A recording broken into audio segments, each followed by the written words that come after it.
So parang initially lumalabas, palpak ang pagkagawa or design at kasalanan ng kontraktor at dapat gawin niya to, binayaran pa ng gobyerno, nag-alat pa ng pera, siya din ang nakakuha ng kontrata, kumita pa siya sa palpak niya.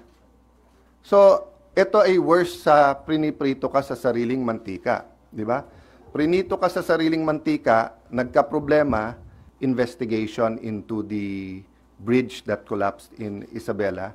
We started out 2 points, outrage na nangyari to, and outrage bakit walang preventive suspension, walang madalian investigation.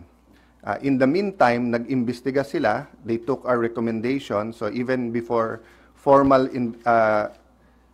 recommendation of the committee, yung ating recommendation ni Senator Joel Villanueva sa hearing na magbuo sila ng team, ginawa nila. So they will present that today.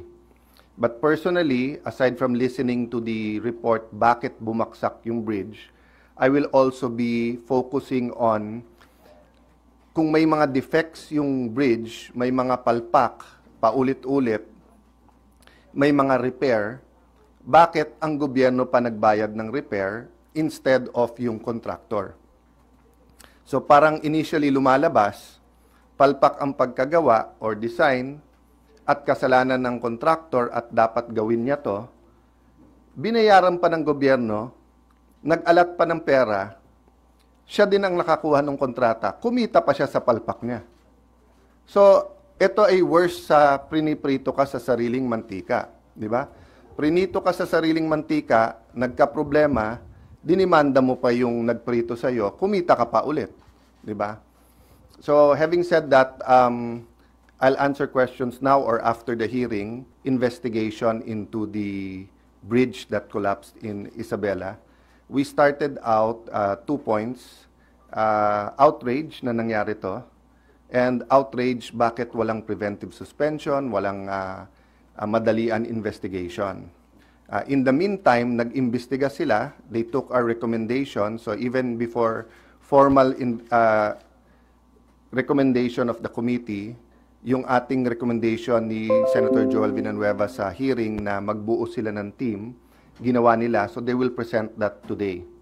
But personally, aside from listening to the report, bakit bumaksak yung bridge, I will also be focusing on kung may mga defects yung bridge, may mga palpak, paulit-ulit, may mga repair, bakit ang gobyerno pa nagbayad ng repair instead of yung contractor?